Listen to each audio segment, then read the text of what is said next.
What's up, everybody? Welcome to episode 252. Wow.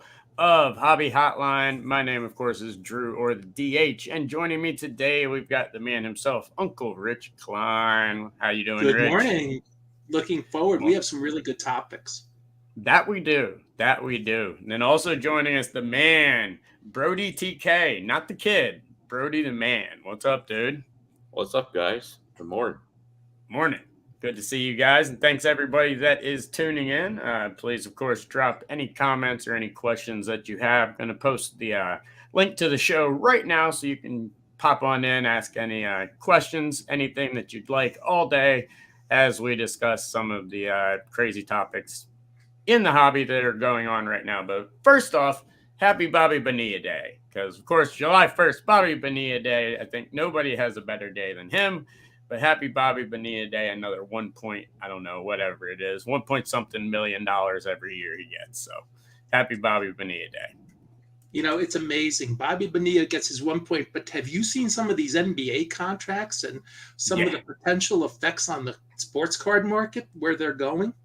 Oh, I know. Oh, Desmond Bain, a guy that I've been preaching since he was drafted, all over my show. I love him. He's one of my favorites. He just signed a $200 million contract. Now I think that's way too much for him, but I think there's a lot of people that are getting paid a whole lot of money and way too much. Morning, Ziggy Hammer 44, Mad City Brew. What's going on, everybody? 3B, what's good? Hope everybody is having a good one today. So, Rich, Brody, let's dive on into it. Like I said, we got a lot of topics today, a whole lot of stuff going on. But last week, obviously, the big news was Fanatics and their terms of service and kind of what it was going to do for breaking, everything like that. And then, well, after a little backlash and after everybody got a chance to read that, they had a town hall and kind of a round two on this. Change to cut round two, if you will, if this is a boxing match, or game two, whatever you want to call it, between them, the shops, the breakers, and everything like that. But looks like they may be walking back some of the restrictions they were going to do. But what do you guys think about this? Brody, you want to lead off?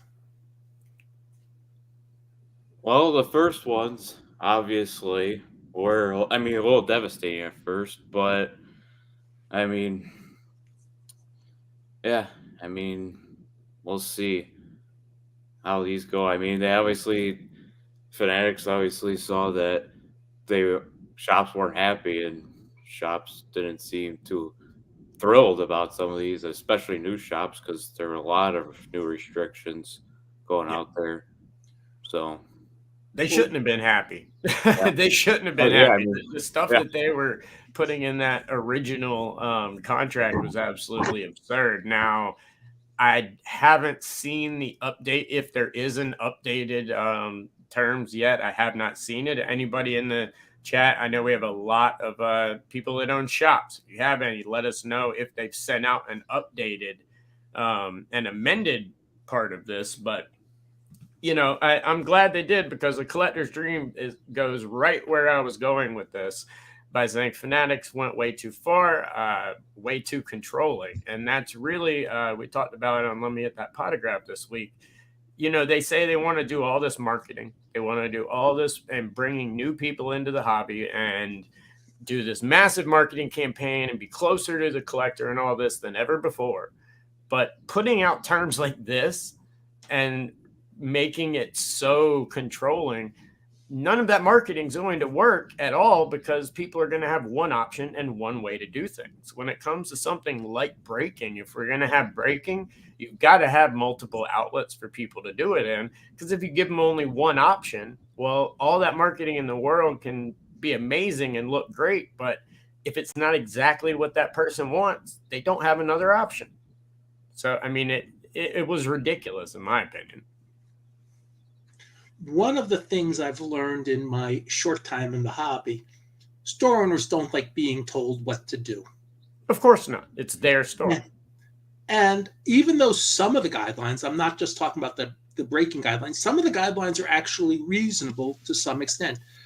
there's always been an argument as long as I've been in the hobby. Yeah. We want stores to be more professional.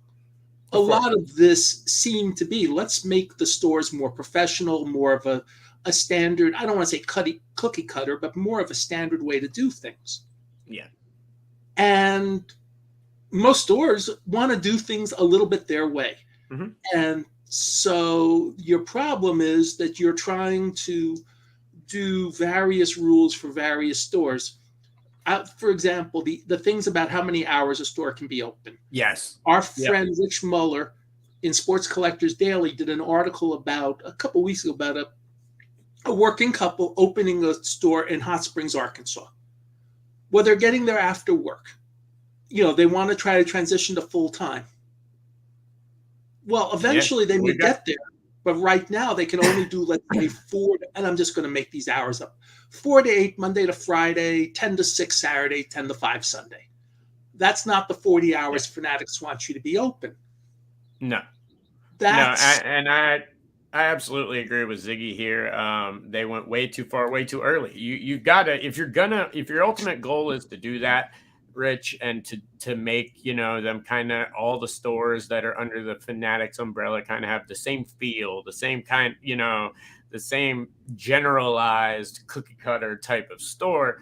You got to do that at an incremental base. You can't come in and just change everything about stores and everything that everything that people have loved about them forever in a day. It's not going to go over well, especially in a hobby like this, and especially at a time like this where there is so much change going on. The last thing people want to see is a massive overhaul. And Ziggy had mentioned earlier that this didn't include just online breakers, but was for direct.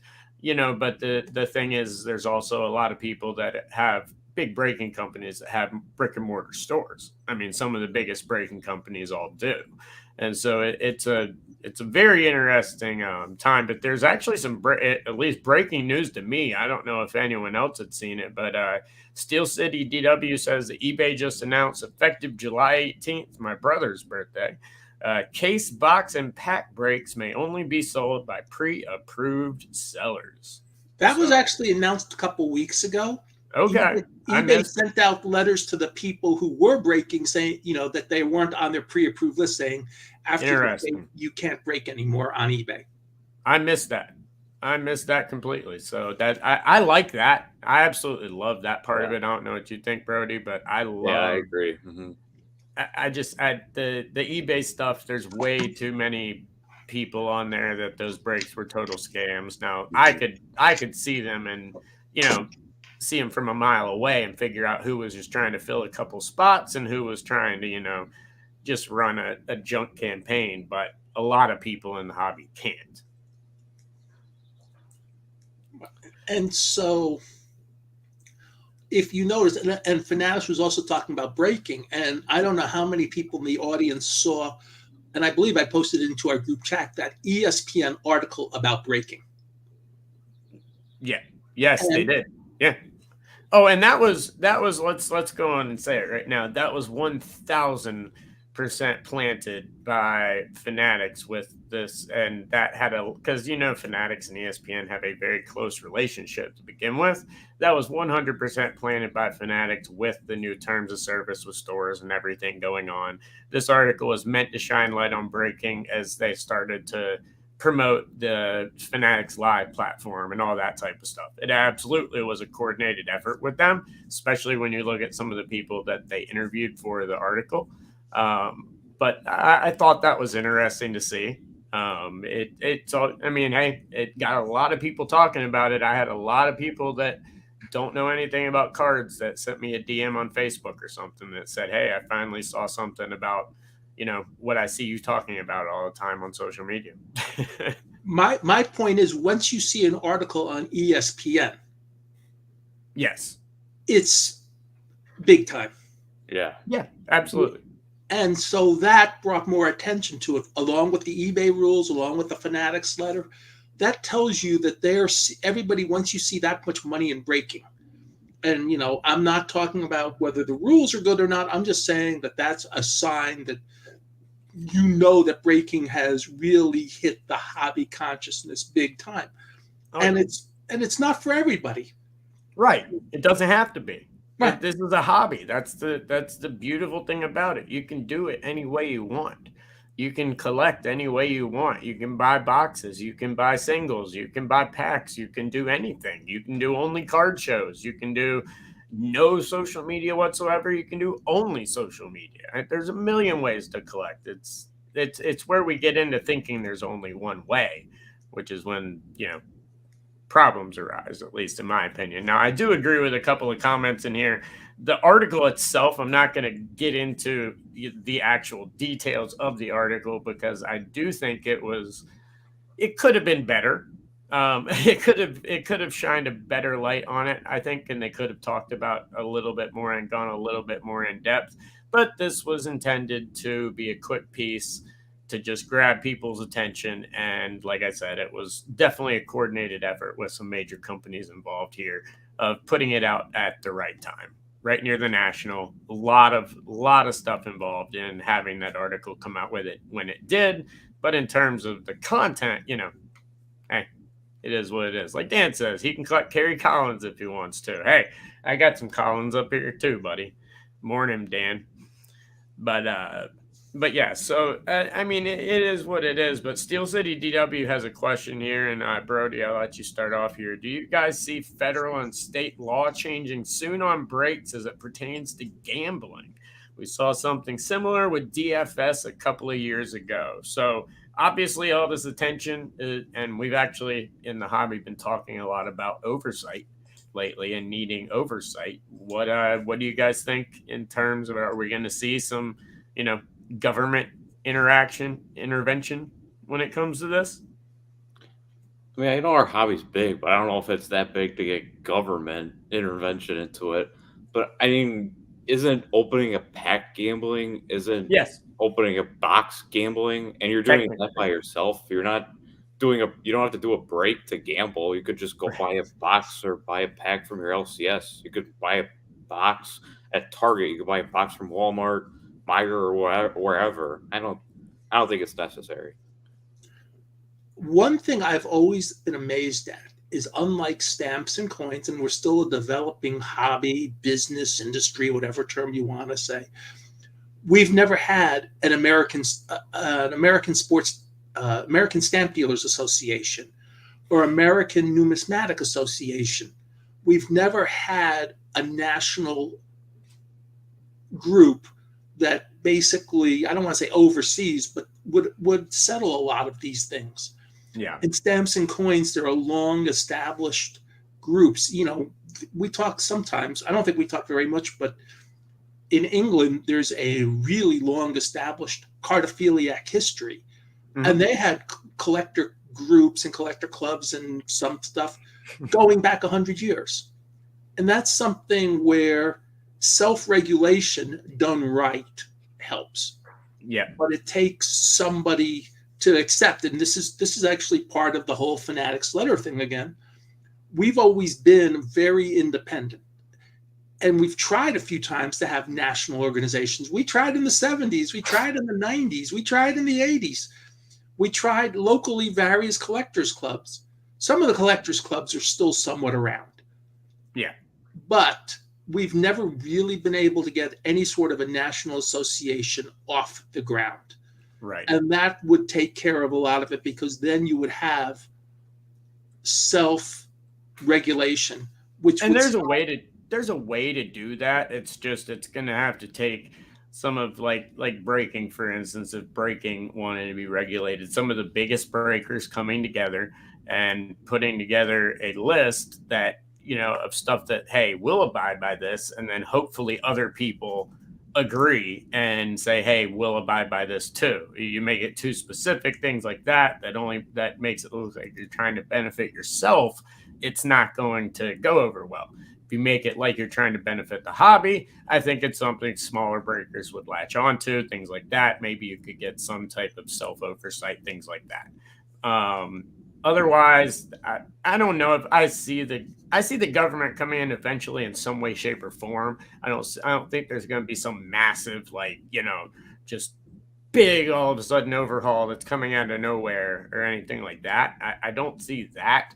And I don't think the way breaks is set up that we see gambling laws. I don't think maybe certain states, North Carolina likes to do a lot of dumb stuff. I wouldn't imagine if they might do it just because of the stupidity we have out here. But, some states possibly. I just don't see it as some big thing where the federal government comes in or anything like that. Maybe possibly some states sometimes, but like it was mentioned in the comments earlier, it is election season, so I don't see anything like that happening, at least for a little while, because it's not something I would latch on to at this point in time, at least in my opinion. And I see we have Rex in the chat, and without him having to go into too much specifics, I'd love to hear his reactions to the Fanatics issues of the last couple weeks. Yes. Yep, absolutely. Yeah, Rex, please let us know. And also, Rex, I'd like to know, since you do own a shop as well, if you've gotten an updated terms yet. Have they sent out anything updated since at least since the conference call that a couple of friends of mine were on with Topps when they had this? Have they sent anything out that's been updated yet? That's one thing that I was quite curious about. Ziggy says they should make cards with 0 hits, just like they did in the 80s, and see if it sells. Hey, I'd love to. I mean, they're printing enough. They never turn the machines off. They might as well crank another set out. But that'd be interesting. Hey, that's the only way we wouldn't ever be gambling with cards ever again. Yeah. Well, Foulball says something that I want to get your opinion on, Brody, because I disagree just because of what I saw at the National last year and what I see when I peruse some of these breaking sites. But he says that kids don't buy into breaks. I actually know a ton of kids that buy into breaks, and there's a massive amount of people like at the National last year when Whatnot had that huge, long, massive booth. I'm going to be interested to see their footprint this year on that note. But they had that long area. I saw so many kids that were regulars and that their dads were like, I don't even break cards. I'm just here with my son who buys into this stuff. I mean, what do you see in terms of kids and breaking? Yeah, for me, it's honestly surprising how many kids buy into breaks, but yeah, tons of kids buy into breaks. And it might not be like some of the breakers you would think, but like backyard breaks, and I'm just using them as an example, but like breakers like that like intrigue kids, like those are the breakers that kids like because they see the fun in it. And I do tons of breaks too, and I'm a kid, so yeah, kids do a ton of breaks. I mean, and also like you said, backyard breaks is a prime example. They do have a lot of young kids in their breaks, and one thing that that you notice on that, they're loud, they're brash, stuff like that. Well, I have an 8-year-old son who's almost 9. I watch the video. I hear the videos. I don't watch them if I can help it, but I hear the videos that he watches. It's loud, brash people playing games. So they're catering exactly to that audience that grew up watching that stuff. So there are tons of kids that get into breaks. Absolutely. And let's see, we do have an update. So from Rex, doesn't impact us as much as other shops. We've never done breaks and don't intend to. We can still sell on our website and other social media, just not on third-party sites. And there's been no updated terms from Topps, just a conference call clarifying and telling us we'll be receiving an update and an FAQ. Well, looking forward to that update. Yeah. And I want to point out that 30 years ago, when this conversation about gambling began with insert cards, I believe it was the state of California required the odds to be put on either the boxes or the packs and started all that because you didn't know how the odds were and they weren't public. And so that I think that helped a lot because if you knew that a card was 1 out of 36 packs, it was a better card than a card that's every 2 packs. Right. Even though with the amount they published of some of those packs, 1 out of 36 packs turns out to be a quarter card nowadays. Yeah. No, and Ziggy has a 100% right, and but only on and I will have to preface only on one side of things. If you're buying in to chase a hit and not just buying in because you are collecting, I agree that it is gambling. If you're just opening packs of cards for fun because you want every card in that pack and you want every card in the collection and it is something you're having fun for, I mean, yeah, it's a gamble of what's inside, but are you truly gambling? No, you're just buying something that you want. But I do agree that if it has odds, it is gambling. And, modern sports cards and packs, it is a gamble. It's just how you use that word and how the government language and stuff that's in writing and everything is written differently. You know what I mean? It's not written in just vague terms like we're discussing here. So that's where the big changes are. But I completely agree that if you're opening for chasing the hits and chasing something like that, then yes, everything's a gamble in the hobby. And there are some people who don't participate in the breaks. They wait for other people to break the packs and then buy the single cards they want, or they're team collectors. And they will buy breaks if they think the price point, for example, Cubs works well. Right. And then that's fine. They get the team they want to collect, and on their way to 1 million Cubs cards, they've gotten a whole bunch more cards on the way. And so that's one example of how, to me, breaks done right helps people. If your Brody's wearing a White Sox shirt, if he wants to go into a White Sox break because he wants all the Topps 2 White Sox cards, and the person ships everything, including base, he knows he's going to get the base and he'll get some hits, and he's a happy person. And the White Sox, I mean, by the way, what the heck is going on with Luis Robert, otherwise known as Lou Bob in the hobby? When did he start hitting a homer every day?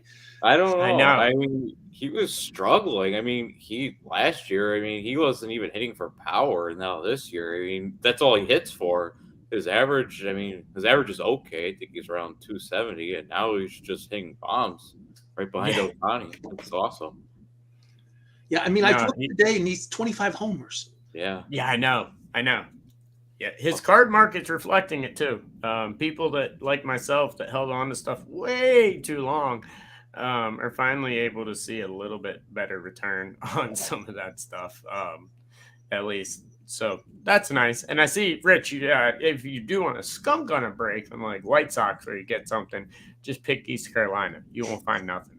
But, I found that through my collecting career. But yeah, so Fanatics, it's been interesting. Let's see. Steel City DW says, does Fanatics decision open a small window for Panini, specifically for the breakers that aren't designated by Fanatics? Panini should jump at this. I don't.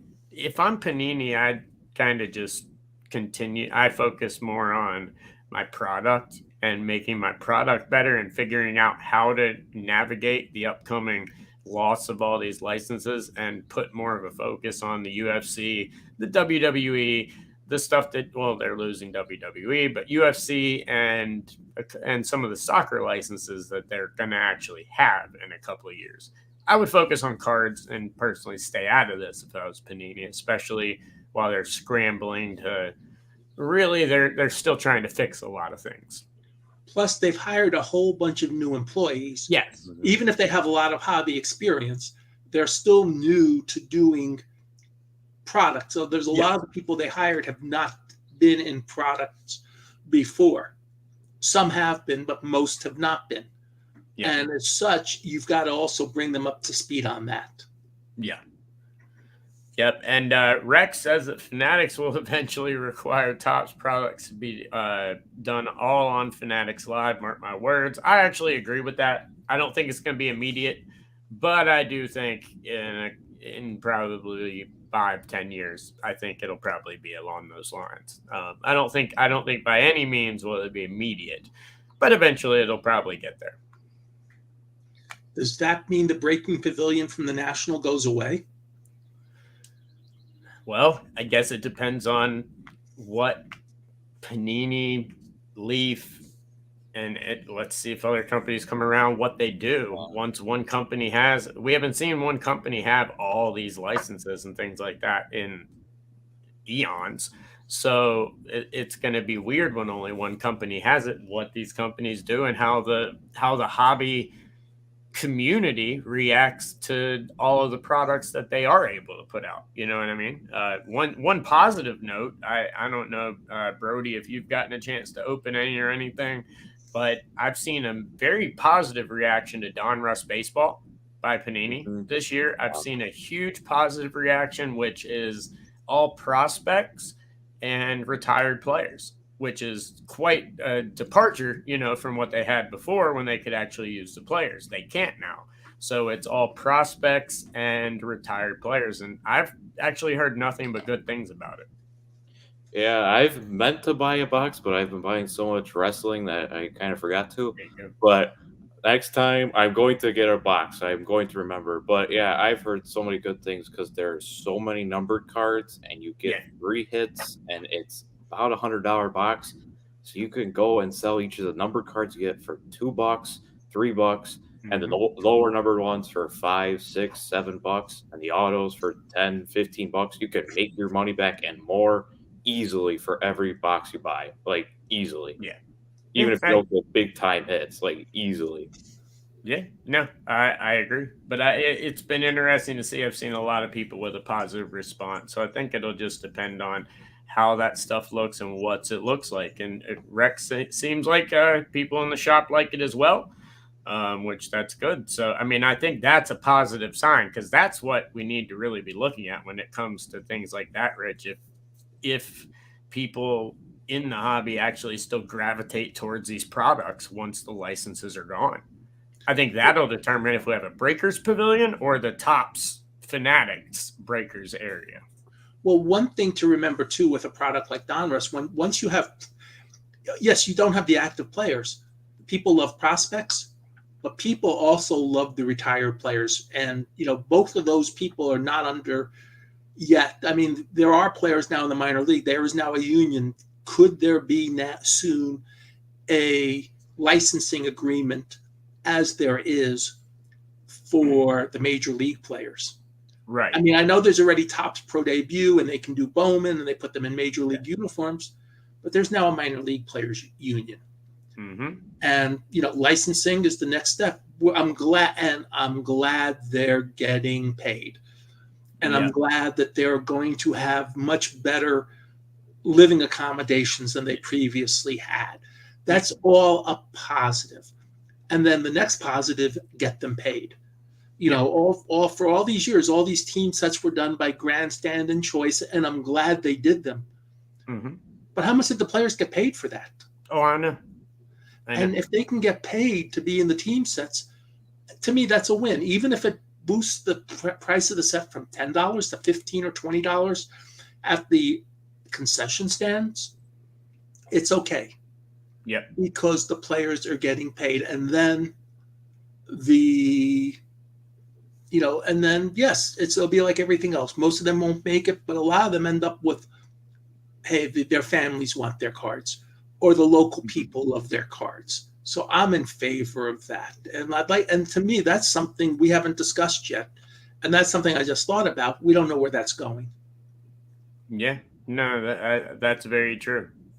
As someone that has about 15 minor league teams about an hour and a half away, and is a season ticket holder and a regular at Hickory Crawdad games, I like to see it. I like to see what's going on in the minor league level and stuff like that. So there are some major leaguers that they're able to sneak in too, because I don't know why or what the rules are for the exact system that they use, but I know Masataka Yoshida from the Red Sox is on there, and somehow this is the one that surprises me, but Bobby Witt Jr. is in the set. I'm sure there's more that have been called up as well. Right, but if you're called up after the cards are produced, you're not as that happens all the time with Pro Debut or Heritage Minors. You are not yet in the majors when the card is produced. Yeah. Bobby Witt Jr., I agree with you. But the other people, it's like they weren't in the majors at that time, so I get that. Yeah. And by the way, Absolutely. Ziggy, I agree with the charity thing. As a person who has run a show for his synagogue's nonprofit for many years, Yes. right now, in fact, it's one of the things, and we'll go back to the Fanatics chat with this. I got a DM last week. Can you come to the store and pick up? We have a donation for you. And I went with my good friend Raymond, and we picked it up. And poor Raymond took 2 loads of stuff into the office. And it's really good. I've even seen some cards that had my price stickers on them, so that was kind of humorous. Nice. Yes. Nice. But so I asked him, because we got there before the store opened. Right. And I asked him, and he told me, A, I'm getting stuff from distributors, so the Fanatics letter really didn't affect me that way. But right. B, he had spoken to a bunch of other store owners, and he had said not one store owner was 100% with the Fanatics letter. Everyone had some major objection to it. Going back to my point that it's hard to tell store owners what to do. Yeah. Oh yeah, no, definitely. It's not something that they that they like to be told. Like I said, it's their store. There's never been this type of stuff. There's a lot of change happening. So well, I guess we'll see what happens on that end. I'm sure probably by next week those terms of service will be out, and hopefully everyone next week can provide an update or something along those lines on this. But we'll move on to a couple other topics that we've got today that we were talking about earlier. One big one that's going around right now, and this was a rumor from Upper Deck's website, and we'll see what happens with it, if it's true or not. But Upper Deck removing LeBron James from their exclusive athletes. He has been removed from their exclusive athletes page and is listed only as an Upper Deck athlete and no longer as an exclusive, leading many people to believe that he is no longer an exclusive. Now, me personally, if this was a website mistake, I would have thought it was already fixed. As of an hour ago, it was not. So he's still not on there, even after all the confusion. But this has a pretty big impact on the hobby in general, especially his market, because if he's no longer an exclusive, it changes everything. Once he's retired, licensed cards can still be made. Things like that can still be done. So what do you guys think about LeBron possibly being, no longer an Upper Deck exclusive athlete? Everybody's ready for those LeBron James and Bronny James dual autograph cards. That they are. And an interesting note, a Clutch employee did, which Clutch Management helps Bronny and LeBron. It's LeBron's company, Clutch Management. One of their executives just left and went to work in athlete relations at Fanatics. So there is a Clutch Management and Fanatics connection already, as he's literally working in athlete management. So at 1 million Cubs, I completely agree. I thought it was a 20-year deal as well. I think if anyone can get out of it, it's probably LeBron. Those deals are normally pretty ironclad. They're, normally considered almost lifetime deals in a way. And it was going to really change his market forever. But it's going to be interesting, because this is if this is able to happen, he'll be able to sign his Topps Chrome rookie, for example. He can't do that right now. There's a lot of stuff that he'll be able to do. So I don't know. Quite interesting. I don't know. What do you think, Rich, about these exclusives where after they retire, you can't produce the cards? Because it's affected a lot of people before. Well, it's interesting, and I want to just go on a different point before I talk about that, is that Max just pointed about Upper Deck without Jordan, they have nothing. Well, that's not really true. They have hockey. And there was actually a big article that, if you read Yahoo News this week, talked about how Upper Deck works with the NHL, and they signed, I believe they're going to have the NHL contract for several more years, but how they work with the NHL to get various artifacts from the draft and from other places. And if somebody says this is going to the Hall of Fame, Upper Deck says, go right ahead. It goes right to the Hall of Fame. Yeah. So Jordan, just so you know, Michael Jordan's brother worked, I don't know if he's still there, but he worked for Upper Deck for many years. Yes. Yeah. And he was actually, from what I was told, a really, really good at his job. And his job was not being Michael Jordan's brother. His job was a job. And he was a very good, he is a very good upper level employee. So if that is a move to get LeBron to Fanatics / Tops, that is part of a historical part of the hobby. I mean, yeah. I live in Dallas, Mavericks. We lost Jalen Brunson to the Knicks this year down here. Brutal. Last year. Jalen Brunson's dad is a Knicks assistant coach. Tell me how that wasn't planned. Right. Oh, yeah. Danny and the Miracles led Kansas to the 88 NCAA championship, one of the greatest games you'll ever see. You can still watch it on YouTube. It is an amazing game. Yep. Amazingly, Ed Manning was the assistant coach for I believe it was Larry Brown. Mm-hmm. How does Danny get there without Ed being there? I mean, it's normal business things. So that makes a lot of sense. And I'm a big fan of, hey, if it can get us LeBron James signed Cavaliers cards, signed Heat cards, signed Laker cards, hey, LeBron James relic cards, even if they're just numbered to his uniform number, whatever it was at the time, or 50 or 25, it's something that could almost become a chase. I mean, then you could have really the logo man card of LeBron with real jerseys and real patches. Yep. No, absolutely. Max says hockey isn't enough to sustain their business. I would agree with that, but they have a ton of other amazing exclusive athletes outside of Jordan that they can do, and they have their hands in quite a few other things. But hockey is a pretty strong market. It's much more of a collectible and much more of a true collector's hobby, I would say, than most sports. But it is a strong market, and it's been one of the big things that's been supporting them for a long time outside of their work with exclusive athletes that they have, in their lineup, which unfortunately for them, fortunate for us, is I would absolutely love to see the hobby with LeBron James having some Topps Chrome cards again. LeBron James, like you said, having some relics, the Bronny LeBron duels. I would be interested. I wouldn't be chasing them, but I would love the entertainment of watching the hobby chase them. So I hope they get there.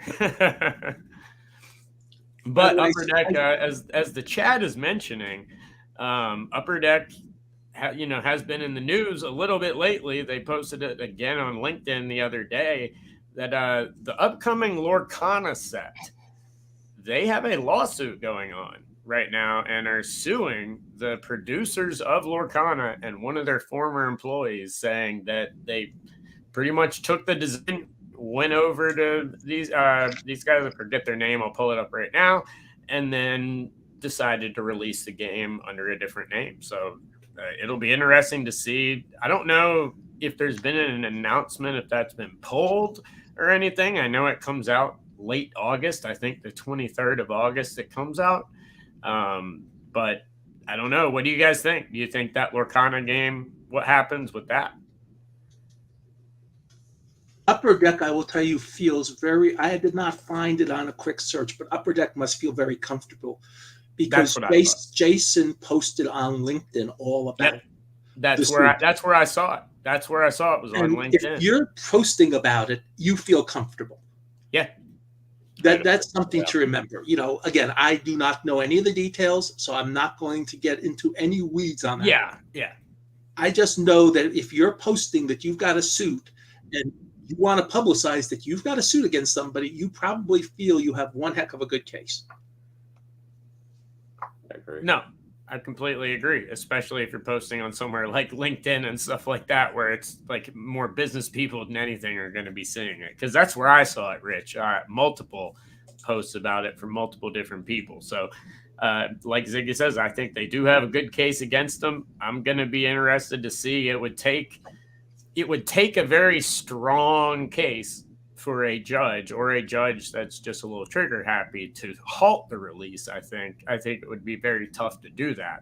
but maybe they've got a strong enough case. But that Lorcana, I'll tell you from someone that works every single Collecticon, that Lorcana set has been massively hyped, and people have been excited about it for a very, very long time. At every Collecticon we go to, I see the promos, I see tons of people talking about it. Like, that's a set that a lot of people were anticipating.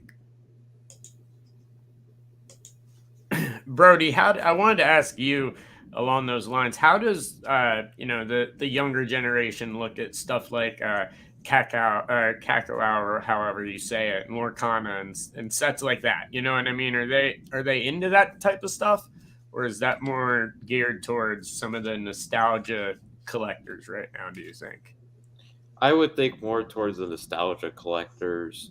I think a lot of Upper Deck stuff may be more towards the nostalgia collectors. And I mean, there are some kids that like hockey. I'm not saying there are kids that like hockey, but I mean, when you have hockey and you have Goodwin champions, I think a lot of kids might, collect as much Upper Deck.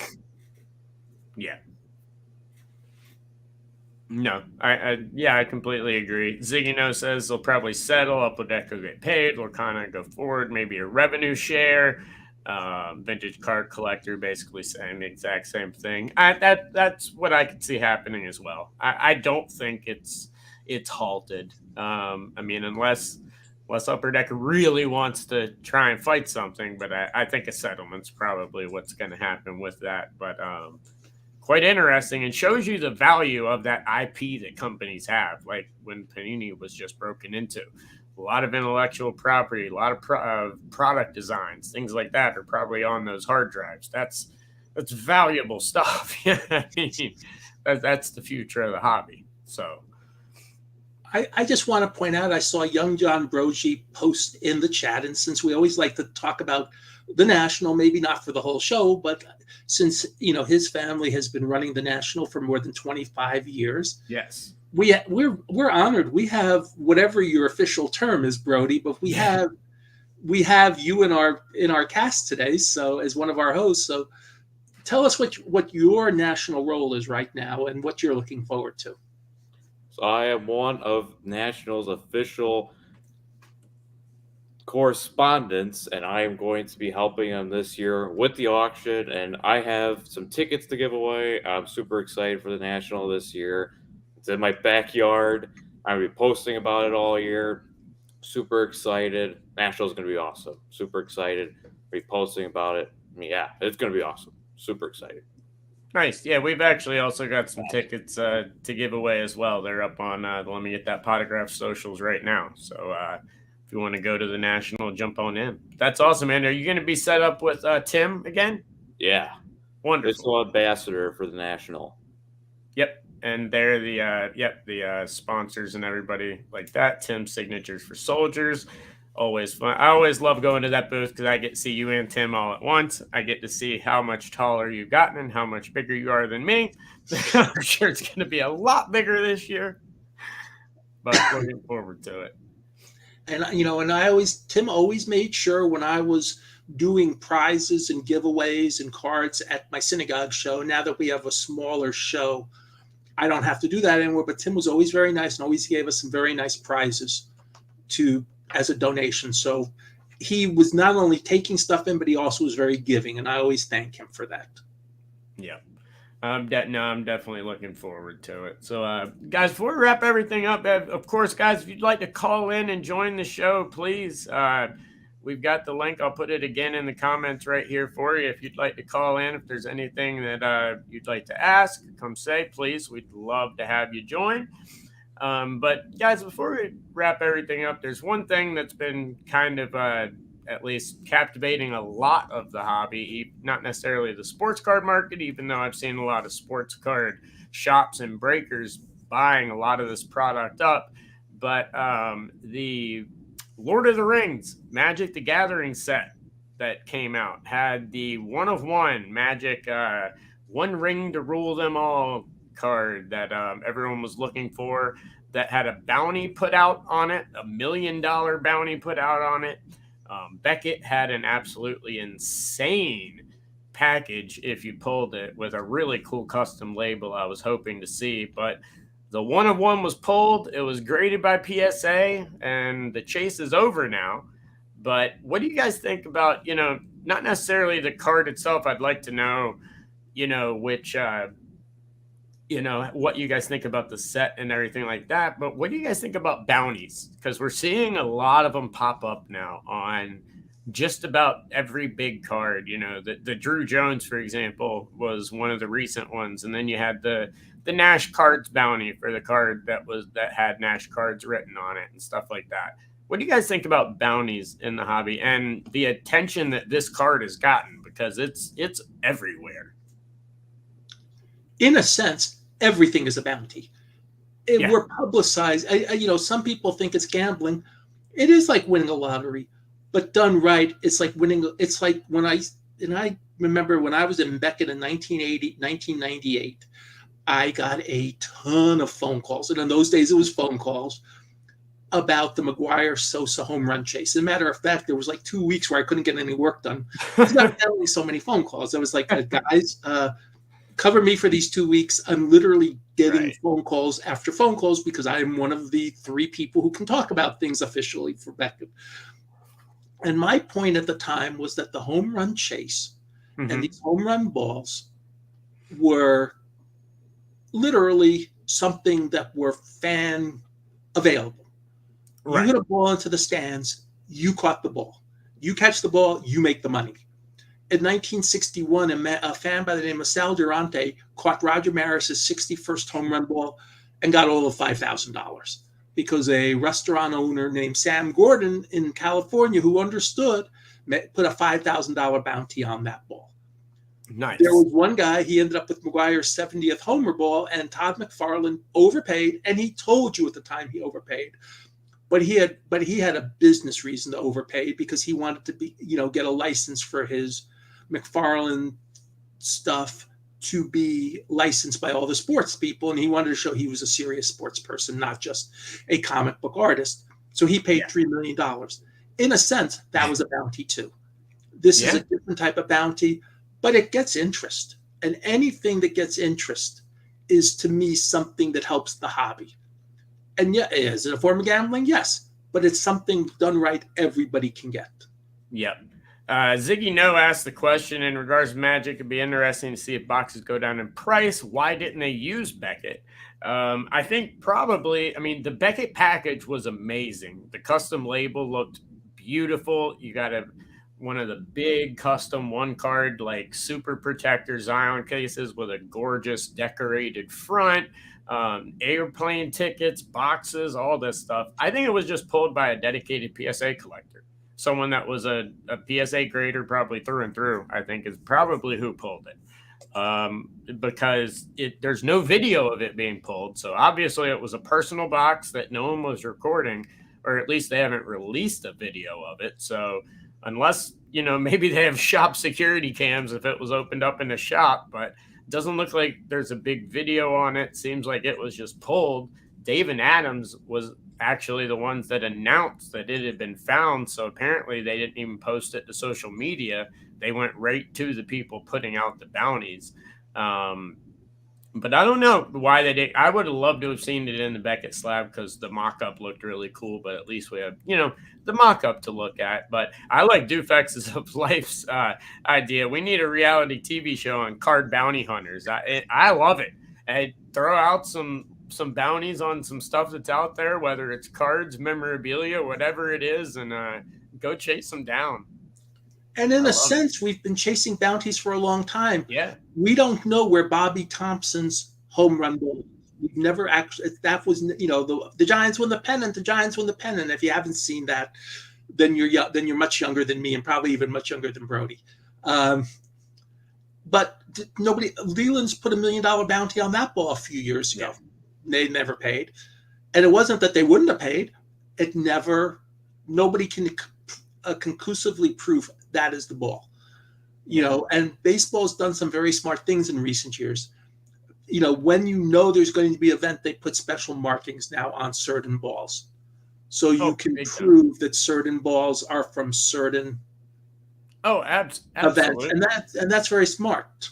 No, big time. Ziggy, real fast. I'm pretty sure, and I know for a fact, working with Gem Mint, that when it comes to big cards like that, PSA a lot of times doesn't cost as much to grade as you would think at all. They make exceptions on cards like that all the time in terms of pricing. Dog the card hunter, as Logan says. There you go. I completely agree. But yeah, so it's going to be interesting. Drew, I think you also wanted to talk about the new Topps Chrome baseball product. Yes, I did. Yeah, I did. Absolutely. I wanted to know your guys' opinion on this. Topps Chrome came out. They didn't come out, but they finally dropped the sell sheet. And Brody, I know you're somebody that loves Topps Chrome baseball too. I want to know your opinion on this. And Rich as well, obviously, but they dropped the autos down to from 2 to 1 and from 5 to 3 for jumbo, yet they're leaving in the veteran autos. What do you think? What do you think about the new Topps Chrome announcement here? Well, it's a very debatable situation, but I go back to, I think it was 2020 Prism Football. They dropped from 3 autos to 2 autos, and those boxes, people still buy Prism Football. They buy it like crazy, and it's still pretty good. It's still a pretty good product, and I think that the main thing here is that Topps Chrome, I see so many relief pitcher rookie autos, and as long as you have a better quality checklist on the autos, this will be fine. If you leave veterans in, okay, but we got to get rid of some of the pitchers. Yeah, there's going to be some. There's going to be some pitchers. There's going to be some starters, but the rookie or relief pitchers have to go. Yeah, rookie or relief pitchers have to go. You got to shorten the checklist a little bit.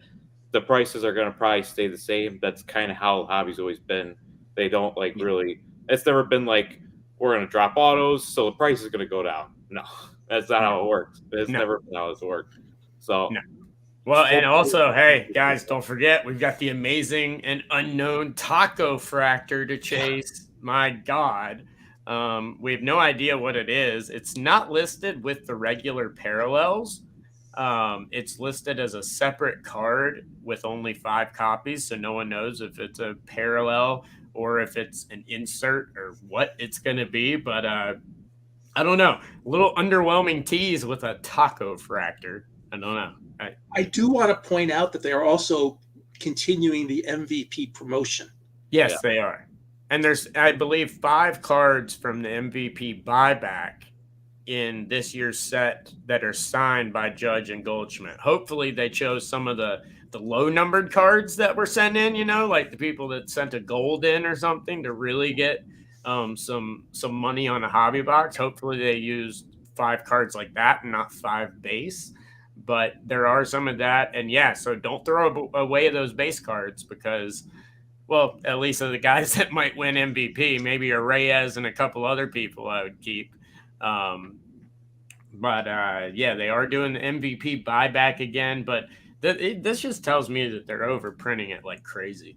And so last year, I had bought some Topps blaster boxes. Yeah. And it was wonderful. I went to my local card store, Triple Cards. They were participating in it. And I handed them 3 Judge and Goldschmidt cards and got $60 a store credit. Oh, yeah. It was awesome.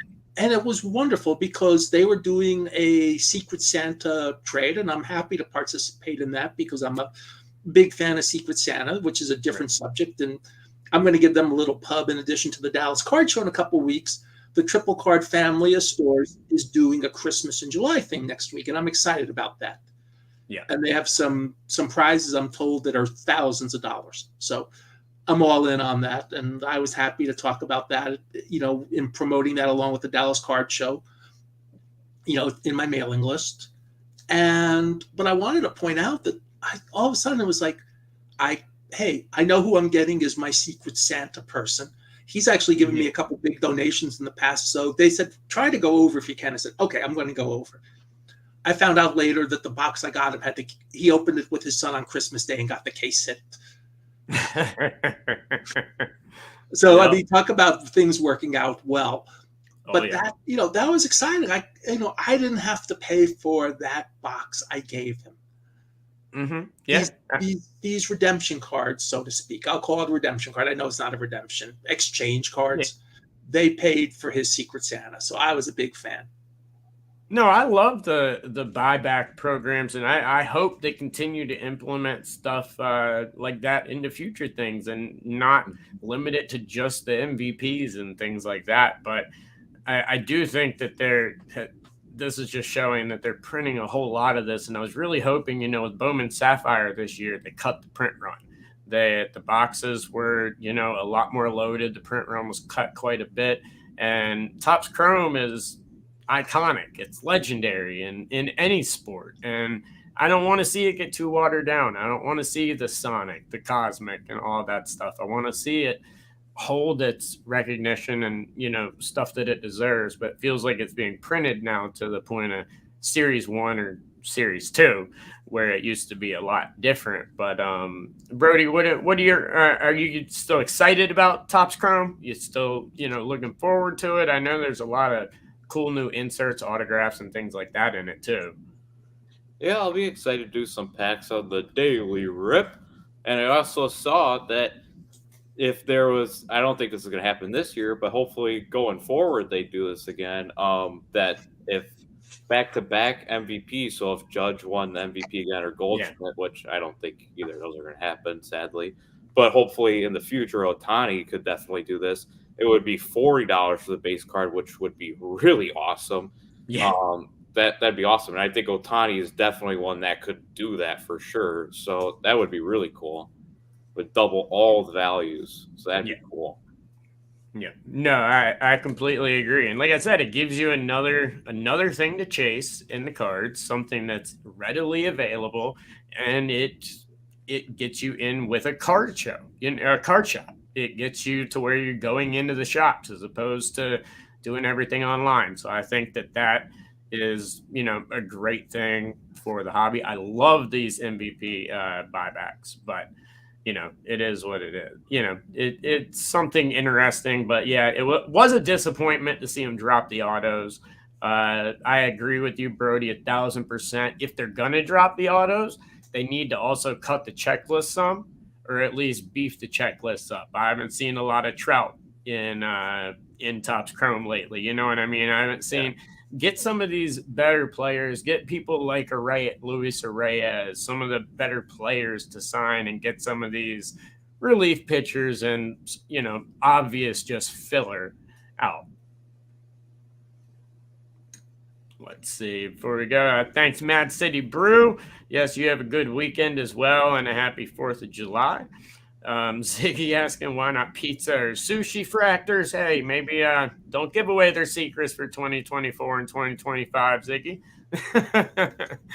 But we'll see what a taco fractor is here soon. But I'm all in for the sushi fractor. I am. Hey, if we're going taco fractor, I'm in for the sushi fractor. I don't even know what it is yet. We speculated on Let Me Get That Potograph. Maybe it's literal, and it's a card that you could actually fold like a taco, and then you could pull a Chrome Mini out from the inside. I'd love it. It'd be fun. But sadly, I don't think they had near the ingenuity for that. So. Okay, well, we're reaching the top of the hour. Is there anything else we want to talk about, or do we? I think we're probably good to wrap up on there. I'm going to celebrate a fun time with my son this afternoon. Hope everybody has a good 4th of July. Anybody got any good 4th of July plans? Stay safe, have a lot of fun. Brody, how did baseball end up? I meant to ask you, did you finish up baseball or are you still playing? I finished up high school on to travel ball, halfway done. So still got 4 tournaments left. So. Yeah, we got about 4 or 5 travel ball for us as well for Jude. Well, good job on it. Good luck with all those. Thanks, everybody, for tuning in. Of course, you can catch us every single Saturday at 11 a.m. Eastern. We will be back next weekend with Drew, we're actually on Tuesday night. Drew, we're on Tuesday night. It's the first Tuesday of the month. Yes. as Rich said, first Tuesday of the month. So we will be on Tuesday, since yes, it is July 1st today. So we will be on Tuesday as well. Make sure to check that out Tuesday evening. And then we'll be on, of course, our regular Saturday shows, always on Bench Clear Media and the Hobby Hotline channels. If you'd like to win national tickets, I know a lot of us here have a lot of giveaways for them. We've got some up on our socials now, so make sure to check them all out. But thank you guys so much for tuning in, and we will see you guys next week. See you later.